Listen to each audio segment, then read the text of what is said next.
Welcome to Pediatric Case Review. Today's lecture focuses on avascular necrosis of the femoral head in children, a condition you may encounter in primary care. We'll cover practical approaches to recognition, evaluation, and management that are relevant to your general practice. Let's begin this important discussion. Let's consider this case. A 6-year-old boy presents with progressive limping for 3 weeks. What is the most common presenting symptom in avascular necrosis of femoral head?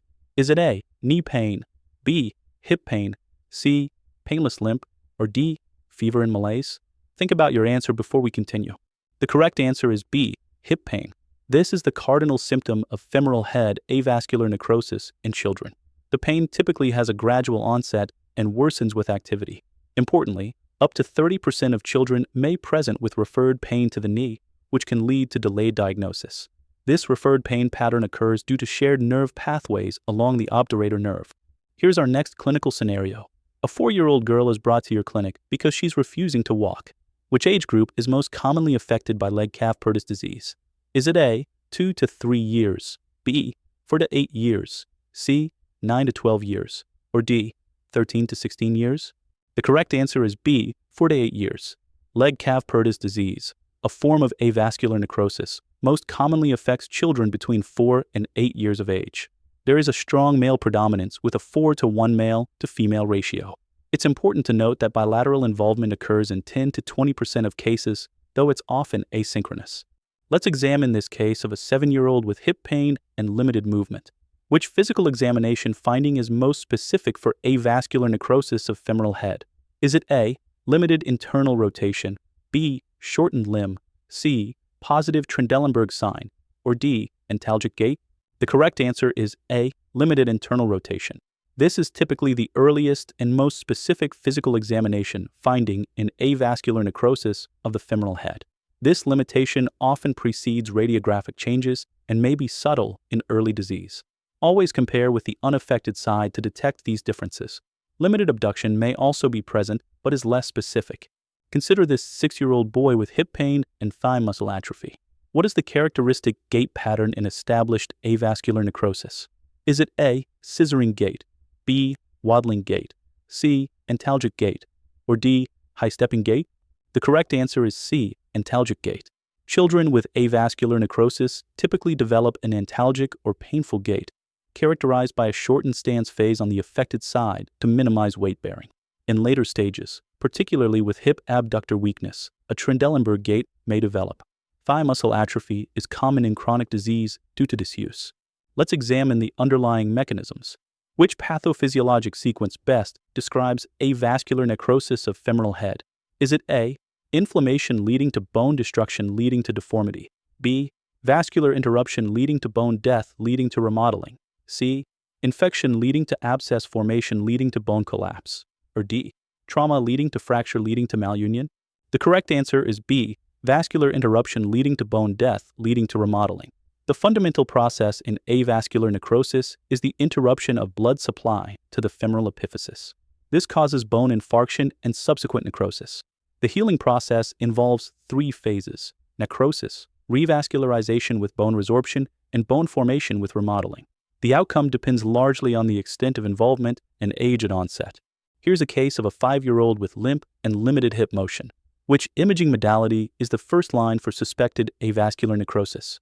Is it A, MRI, B, plain radiographs with AP and frog-leg views, C, bone scan, or D, ultrasound? The correct answer is B, plain radiographs with AP and frog-leg views. Initial imaging should always be bilateral hip radiographs, as they're readily available, cost-effective, and provide important information. Early radiographic findings include widened joint space and femoral head sclerosis. Later findings may include subchondral fracture, also known as crescent sign, and femoral head flattening. Remember that radiographs may be normal in the very early stages of disease. Consider this 7-year-old with normal initial radiographs, but high clinical suspicion for avascular necrosis. Which investigation is most sensitive for early detection of avascular necrosis? Is it A, repeat radiographs in 2 weeks, B, MRI, C, CT scan, or D, bone density scan? The correct answer is B, MRI. Magnetic resonance imaging is the most sensitive imaging modality for early detection of avascular necrosis, detecting changes before they become apparent on radiographs. MRI can identify bone marrow edema and accurately assess the extent of femoral head involvement. This information is valuable not only for early diagnosis, but also for prognosis assessment and treatment planning. MRI has become the gold standard when clinical suspicion is high, but radiographs are normal. Here's a 6-year-old with early leg Peyronie's disease and minimal symptoms. What is the most appropriate initial management approach? Is it A, immediate surgical intervention, B, observation with activity modification, C, complete bed rest for 8 weeks, or D, full weight bearing with physical therapy? The correct answer is B, observation with activity modification. Initial management for early leg Peyronie's disease with minimal symptoms is typically conservative. This includes activity modification to avoid high-impact activities that could worsen femoral head deformity. Anti-inflammatory medications may be used for symptom control. Regular monitoring with clinical examination and radiographic follow-up every 3 to 6 months is essential to track disease progression and modify treatment accordingly.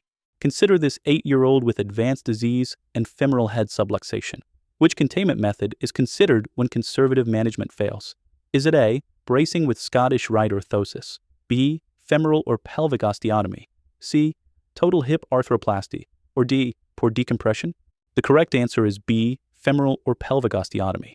When conservative management fails, surgical containment methods aim to keep the femoral head centered within the acetabulum during the healing process. Options include femoral varus osteotomy or pelvic osteotomy, such as Salter osteotomy. These procedures are most effective in children aged 6 to 8 years with extensive involvement and at risk for poor outcomes. The goal is to optimize femoral head remodeling and prevent deformity. Here's a 12-year-old with history of untreated leg Peyronie's disease. What is the most common long-term complication of untreated avascular necrosis? Is it A, hip dislocation, B, early onset osteoarthritis, C, limb length discrepancy, or D, pathological fractures? The correct answer is B, early onset osteoarthritis. The most common long-term complication of untreated avascular necrosis is early onset osteoarthritis. Femoral head deformity leads to abnormal joint mechanics and increased stress on articular cartilage. This results in premature degenerative changes, often manifesting in early adulthood. The severity and timing of osteoarthritis correlate with the extent of initial femoral head deformity, which underscores the importance of appropriate management during childhood. Let's discuss risk factors. Which factor is associated with the highest risk for avascular necrosis in children? Is it A, female gender, B, family history of the condition, C, steroid treatment, or D, sickle cell disease? The correct answer is D, sickle cell disease. Sickle cell disease is associated with the highest risk of avascular necrosis in children due to vaso-occlusive crises that interrupt blood supply to the femoral head. Approximately 10 to 15% of children with sickle cell disease develop avascular necrosis. Other significant risk factors include steroid treatment, trauma, radiation, and coagulation disorders. The classic leg Peyronie's disease often has no identifiable cause, but shows associations with low birth weight and delayed bone age. Consider this 5-year-old with acute hip pain, fever, and limited range of motion. Which condition must be urgently ruled out in this presentation? Is it A, transient synovitis, B, septic arthritis, C, developmental dysplasia of hip, or D, slipped capital femoral epiphysis? The correct answer is B, septic arthritis. This is a medical emergency that requires urgent diagnosis and treatment to prevent joint destruction. Key differences from avascular necrosis include rapid onset over days rather than weeks, presence of fever, and markedly elevated inflammatory markers such as white blood cell count, erythrocyte sedimentation rate, and C-reactive protein. If septic arthritis is suspected, prompt orthopedic consultation and joint aspiration are necessary for diagnosis and management. Let's discuss prognosis. Which factor is the strongest predictor of long-term outcome in leg Peyronie's disease? Is it A, age at diagnosis, B, gender, C, treatment method, or D, duration of symptoms? The correct answer is A, age at diagnosis. The age at which leg Peyronie's disease is diagnosed is the most important prognostic factor. Children under 6 years of age generally have better outcomes due to greater remodeling potential of the femoral head. Children over 8 years of age tend to have poorer outcomes because they have less remodeling capacity and growth remaining. Other prognostic factors include extent of femoral head involvement and presence of femoral head extrusion. Here's a 7-year-old with bilateral hip pain and known sickle cell disease. What is the recommended frequency of hip screening in children with sickle cell disease? Is it A, only when symptomatic. B. Annual screening. C. Every 6 months. Or D. Every 2 years? The correct answer is B. Annual screening. For children with sickle cell disease, annual clinical examination and radiographs are recommended due to their high risk of developing avascular necrosis. Early detection allows prompt intervention, which may improve outcomes. Magnetic resonance imaging may be indicated for high-risk patients even without symptoms, particularly those with a history of vaso-occlusive crises. This proactive approach is important because avascular necrosis can be present before symptoms develop. Let's consider prevention. Which approach may reduce the risk of avascular necrosis in high-risk children? Is it A. Daily aspirin, B. Vitamin D supplementation, C. Regular physical therapy, or D. Hydroxyurea in sickle cell disease? The correct answer is D. Hydroxyurea in sickle cell disease. Hydroxyurea therapy reduces the frequency of vaso-occlusive crises in sickle cell disease and may decrease the risk of avascular necrosis as a complication.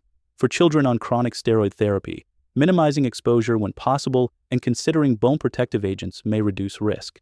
Prompt recognition and appropriate treatment of other pediatric hip disorders, such as developmental dysplasia or slipped capital femoral epiphysis, may also prevent avascular necrosis as a secondary complication. Thank you for joining us for this discussion on avascular necrosis of the femoral head in children. Remember that early recognition is crucial for better outcomes. Age at diagnosis is the strongest prognostic factor, and management approaches range from conservative to surgical depending on disease severity and patient factors. Please subscribe to the Pediatric Case Review channel for more informative presentations on pediatric conditions. If you have any questions, please leave them in the comments section below. Thank you for watching.